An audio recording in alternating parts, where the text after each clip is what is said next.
All right, check it out, guys. Got the power steering pump out of the way.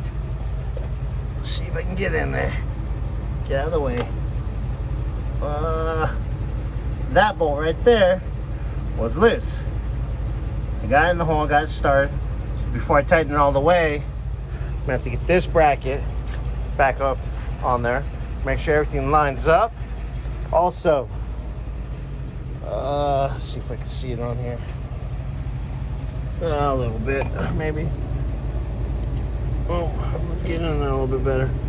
This nut right here was loose, which goes on little knob right there, which is on that bracket. That does not help. So that's probably what's causing the one kind of slip and glaze over a little bit, but which, like I said, we got a new alternator one because it had a little wear in it.